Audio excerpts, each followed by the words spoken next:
Hi hello welcome to ఆధ్య media. నేను మీ anchor Saritha. ఈరోజు మనతో పాటు సీనియర్ జర్నలిస్ట్ ఇమ్మంది రామారావు గారు ఉన్నారు. వారి మాటలు అడిగి తెలుసుకుందాం రాజకీయ విశేషాలు. నమస్తే సార్. నమస్తే.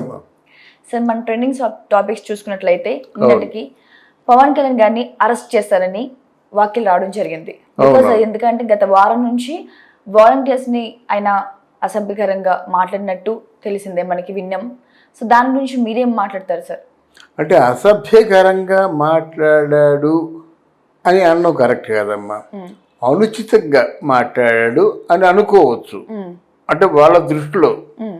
ఎందుకంటే ఇప్పుడు వీళ్ళు కూడా పార్టీ కదా, జనసేన అనే పార్టీ ఉంది, వీరికి అడ్వైజర్స్ ఉంటారు, వీళ్ళకు కూడా నిఘా వర్గాలు ఉంటాయి. ఆధారం లేకుండా మాట్లాడరు కదా. జనరల్గా వీళ్ళు అధికారంలో ఉన్న వాళ్ళు ఏం చేస్తారు, ఏ మాత్రం తేడా వచ్చినా ఊహించేస్తారు, ఊహించడం కోసమే ప్రయత్నాలు చేస్తారు. ఇక్కడ జగన్మోహన్ రెడ్డి పరిపాలనలో జగన్మోహన్ రెడ్డి తప్ప మిగతా వాళ్ళందరూ దుర్మార్గులు, మిగతా వాళ్ళందరూ నేరస్తులు, మిగతా వాళ్ళు ఎవరు కూడా ప్రజల మధ్యకి రాకూడదు, మిగతా వాళ్ళు ఎవరు కూడా ప్రజల గురించి ఆలోచించకూడదు. ఒక్క జగన్మోహన్ రెడ్డి ఆలోచించాలి, ఒక్క జగన్మోహన్ రెడ్డి తాలూకు పార్టీయే బ్రతకాలి, మిగతా పార్టీలు చచ్చిపోవాలి, ఆ పార్టీ నాయకులు కూడా చచ్చిపోవాలి. ఇది అన్యాయం అమ్మా. ఇప్పుడు ఏంటంటే పవన్ కళ్యాణ్ని అర్ధాంతరంగా ఇమీడియట్గా అరెస్ట్ చేసేయాలి అనే ఒక ఆలోచనతో ఇప్పుడు ఒక పక్క పోలీసు వర్గాలు మారిపోతున్నారు, ట్రాన్స్ఫర్లు అయిపోతున్నాయి. ఒక పక్క డీజీపీని పిలిపిస్తున్నారు. డీజీపీ ఏలిన వారు ఎవరు, జగన్మోహన్ రెడ్డి గారి దగ్గరికి వెళ్ళి మరి చెప్పాలి కదా, అరెస్ట్ చేసినట్టే ఉన్న ప్రాబ్లమ్స్ ఇవ్వని చెప్పొచ్చు, ఎలా అవుతుంది? ఈ ప్రజాస్వామ్యంలోనూ ప్రజల మధ్యలో ఉన్న నాయకుడిని అరెస్ట్ చేస్తే ఆయనకి ఎంత మంచి జరుగుతుందో తెలుసా నీకు? మొత్తం కొన్ని వందల కోట్ల రూపాయలు ఇచ్చి పబ్లిసిటీ చేయించుకున్న దానికంటే మంచి ఎక్స్పోజర్ వస్తుందన్నమాట. ఒక్కసారి వీళ్ళు అనుకున్నట్టుగా అంటే రాజకీయ పరిజ్ఞానం లేక అలా అనుకుంటున్నారు. అలా ఏదో వీళ్ళని శిక్ష వేయడమే ముఖ్యం, వాళ్ళు ఏవైతే అవని కానీ చూద్దాం అని చెప్పేసి మా పవన్ కళ్యాణ్ ఏమో అరెస్ట్ చేసేద్దాం అనుకున్నట్టయితే పవన్ కళ్యాణ్ ఎత్తిన పాలు పోసిన వాళ్ళు అవుతారు. అరెస్ట్ చేస్తే జనసముద్రం వచ్చేస్తారు మాట. పవన్ కళ్యాణ్ని వదులుతారా, మమ్మల్ని లోన పెట్టేస్తారా? ఇంతమందిని లక్షలాది మంది జన సైనికుల్ని, వీర మహిళల్ని ఎక్కడ లోన పెడతారు? అంతేకాకుండా ఆయనకి సింపతి పెరిగిపోతుంది గనక ఏదో ఒక భ్రమంలో వీళ్ళు ఉన్నారు. ఎవరు, జగన్మోహన్ రెడ్డి గారు కానీ డీజీపీ చెప్పాలి. అంటే పోలీసులు కూడా ఎలాగైపోయారంటే, పోలీస్ ఐపీఎస్ అనేటువంటి వాళ్ళు వీళ్ళు అనుకుంటున్నారు స్టేట్ గవర్నమెంట్కి చెందిన వాళ్ళు కాదు, సెంట్రల్ గవర్నమెంట్ వాళ్ళు తాలూకు వాళ్ళు అపాయింట్ చేస్తారు ఐపీఎస్ఎల్ని. ఐపీఎస్ఎల్కి ఐఏఎస్ఎల్కి వీరికే సంబంధాలు సహజంగా ఉండవు, కానీ వాళ్ళ తాలూకు పరిచారకులులా ఉపయోగించుకుంటున్నారు. ప్రస్తుతం ప్రభుత్వంలో ఉన్న పెద్దవాళ్ళు ఇంకేమి లేదు, ఇలా ఫోన్ చేసినట్టయితే పరిగెత్తుకుంటూ రావాలి డీజీపీ, ఏమి చెప్తే చేయాలి, ఏం ఆర్డర్స్ ఇవ్వమంటే ఆర్డర్స్ ఇవ్వాలి, ఎవరిని కొట్టేయమంటే ఆయన కొట్టేయాలి. అరే ఒక డాక్టర్ గారు ఎందుకంటే మాస్కులు లేవు అని చెప్పినంతగా ఒక పాపానికి ఆయనేమో రెక్కలు విరిచిగట్టి ఎండలో పడుకోబెట్టి వాడి మీద పిచ్చాడని ముద్ర వేసి చంపేశారే అని ఎనస్థీషియన్, పెద్ద డబ్బు తెచ్చుకున్న డాక్టర్ మాట. అంటే డాక్టర్స్లో ఎక్కువ జీతాలు వాళ్ళకే వస్తాయన్నమాట. చంపేస్తారంతే. అంటే మీ మాటకి ఎవరైనా ఎదురు చెప్తే చంపేస్తారా? మీ మాటకి ఎవరైనా ఎదురు చెప్పిస్తే కేసులు పెట్టేస్తారా? మీ మాటకి ఒక ప్రశ్నించే గొంతులు ఉంటే ఇల్లు తగలబెట్టేస్తారా? మీరు తగలబెట్టి మళ్ళీ ఆపోజిట్ పార్టీ చేసిందని చెప్తారా? ఇవన్నీ ప్రజలకు తెలియటం లేదు.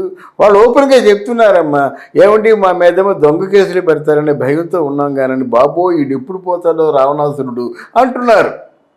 అందువలన పవన్ కళ్యాణ్ అరెస్టుకు సిద్ధమని వీళ్ళు చెంకలు గుద్దుకుంటున్నారు. కానీ నిజంగా పవన్ కళ్యాణ్ని అరెస్ట్ చేయాలి, అప్పుడు కానీ రాజకీయం అంటే ఏమిటి వాళ్ళు బోధపడదు. మీకు ఒక విషయం ఏంటంటే, మద్రాసులోను జయలలిత కారు వస్తుంది, దేనికో రజనీకాంత్ షూటింగ్కి వెళ్ళాడు. అప్పుడు మద్రాసు పోలీసులు రజనీకాంత్ ఏం చేశారు, జయలలిత గారి కారు వస్తుందండి, ఒక 10 నిమిషాలు వెయిట్ చేయండి. ఏంటి 10 నిమిషాలా? ఇవాళ అర్జెంటుగా వెళ్ళాలి నేను. మరి జయలలిత గారి కారు వస్తుంది కదండి, మరి కారులు దేన్ని అలౌ చేయవండి అని చెప్పారు. చెప్తే ఇప్పుడు రజనీకాంత్ ఏం చేశాడు, టక్మని కారు దిగేసి నడ్డు మొదలుపెట్టాడు. నడడం మొదలు పెడితే మొత్తం పోలీసులు కూడా ఆయన వెంట నడిచారన్నమాట. ఎందుకంటే ప్రొటెక్షన్ కోసం పోలీసులు నడిచారు. జనాలు వందలు వేలు లక్షలు అయిపోయారు. మొత్తం జామ్ అయిపోయింది. అసలు జయలలిత గారి కారుకి వాహనానికి దారే లేకుండా చేశారన్నమాట. ఆ పరిస్థితి ఎక్కడా కూడా వస్తుందన్నమాట. ఈరోజు జనంలో పవన్ కళ్యాణ్కి ఉన్న ఫాలోయింగ్ ఇంకెవరికీ లేదు. అంత క్రౌడ్ పుల్లర్ ఇంకెవరు కాదు కనుక నిజంగా అరెస్ట్ చేయడమే సహస్రత పవన్ కళ్యాణ్కి చాలా శ్రేయస్కరమని నేను నమ్ముతున్నాను అనమాట. అంటే జనంలో ఎప్పుడు కూడా నాయకుడు జనంలోంచి పుట్టుకొచ్చిన వాడు నాయకుడు. అందువల్ల అట్లాంటి నాయకుడిని అరెస్ట్ చేద్దామనేటువంటి ఒక కుట్రపూరితమైన వాతావరణం అంటే తప్పకుండా బెడిసి కొడుతుందమ్మా. ఒక మంచివాడిని అరెస్ట్ చేద్దామంటే బెడిసి కొడుతుంది అన్నమాట. అందువల్ల ఇప్పుడు ఈ డీజీపీతో మంత్రాలు ఏంటంటే అరెస్ట్ చేస్తే ఏమవుతుంది, అరెస్ట్ చేయకపోతే ఏమవుతుంది, దీనికి కేజీ పెరిగిపోతుంది, అలాగే పెరిగిపోతుంది క్రేజీ. ఎవరైతే నిస్వార్థంగా ప్రజలకు సేవ చేస్తుంటారో వాళ్ళ మీద క్రేజీ పెరుగుతుంది. ఆయన అనకూడదు కానీ ఆయన తాలూ పిల్లల పేరు ఉన్నటువంటి ఆ ఫిక్స్డ్ డిపాజిట్స్ కూడా విత్డ్రా చేసేసి పాపం పెట్టాడు కదా. ఇప్పుడు వాడి ఫ్యామిలీలో కూడా కొన్ని డిస్టర్బెన్స్ వచ్చాయి. కేవలం ఈ తాలూకు అంటే పవన్ కళ్యాణ్ ఫ్యామిలీ అంటే ప్రస్తుతం ఉన్న ఫ్యామిలీకి చెందినంత వరకును డిపాజిట్స్ అన్ని విత్డ్రా చేసేసి సంపద అంతా కరిగిపోతుంటే వాళ్ళకి ఆడవాళ్ళకి బాధే కదా. ఈలోగా ఆ రేణు దేశాయి బాగాలేకపోవడం, ఆవిడని పాప రక్షించుకునే ఆలోచన. ఆయన ఎందుకు దుర్మార్గుడు నడితే ఎప్పుడో విడాకులు ఇచ్చిన తర్వాత ఆవిడతో నాకేంటో నాకు ఉంటాడు కదా. కానీ ఆ బిడ్డల్ని తన బిడ్డల్లా చూసుకుంటున్నారు కదా. ఆ బిడ్డలకి తండ్రి స్థానం ఎప్పటికీ ఉంటుంది, నీ బ్రతుకున్నంతకాలం మీకు తండ్రి స్థానం ఉంటుందని చెప్పాడు కదా. అలాంటి వ్యక్తి గురించి నువ్వు ఇలా చెడుగా ముద్ర వేయడానికి నీ మనసు ఎలా గొప్పింది జగన్? ఎవరు శాశ్వతమ్మా? మీ శాశ్వతం ఇందిరాగాంధీ కంటే పెద్ద లీడర్లు కాదు కదా, మన రాజశేఖర రెడ్డి గారి కంటే పెద్ద లీడర్లు కాదు కదా. మరి అంతకంటే పెద్ద లీడర్ ఏంటో నువ్వు మాట్లాడు, నీ పరిధిలో నువ్వు ఆలోచించు. అంతేగాని ఇవాళ ఉంటావు రేపు పోతావు. ఎవరైనా పోవలసిన వాళ్ళే.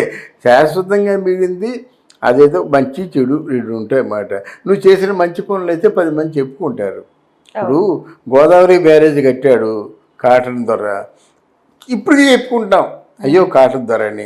అవి విశాఖపట్నం షిప్ యార్డు మోక్షగుండం విశ్వేశ్వరయ్య కట్టాడు, ఇప్పటికీ చెప్పుకుంటాం. అంతే కదమ్మా. అందువల్ల పివి నరసింహారావు 13 భాషల్లో పెద్ద పండితులు చెప్పుకుంటాం. మన్మోహన్ సింగ్ ఎకనామిక్స్లో ఆయన మించిన వాడు ఎవరు లేడు చెప్పుకుంటాం. బాగా ప్రపంచ దేశాలన్నీ కూడా ఆర్థిక మాంద్యంతో కొట్టుబిట్టాడిపోతున్నట్టయితే ఒక ఇండియాని మాత్రం నిలబెట్టాడు. ఇలాంటి వాళ్ళని చెప్పుకుంటాం. అలాగే పివి నరసింహారావు రాజీవ్ గాంధీ కలిసి సాఫ్ట్వేర్ని ఇంట్రడ్యూస్ చేశారు చెప్పుకుంటాం. మంచిని చెప్పుకుంటాం, చెడునే మర్చిపోతాం, కాలకల్పంలో కలిపేస్తాం అన్నమాట. గనక మంచి పనులు చేయండి. మీ నాన్నగారు ఉన్నారు కదా, మీ నాన్నగారిని ఇప్పటికీ తలుచుకుంటున్నారంటే ఇందిరమ్మ గృహాలు, ఆరోగ్యశ్రీ. అలాగే అంటే జగన్ అనే పేరు చెప్పగానే గుర్తొచ్చే మంచి పనులు 2 మిగిలేదా మీరు చేయండి. అంతేగాని పవన్ కళ్యాణ్ అరెస్ట్ చేసేద్దాం, ఈయనేమో చంద్రబాబు నాయుడు చంపేద్దాం, కాల్చేద్దాం, ఇట్లాంటి పిచ్చి పిచ్చి కోతలు కోసినట్టయితే ఎందుకు రౌడీజం ఎంతకాలం ఉంటుందనే ఉద్దేశంతో మీరు అలా మాట్లాడుతున్నారు.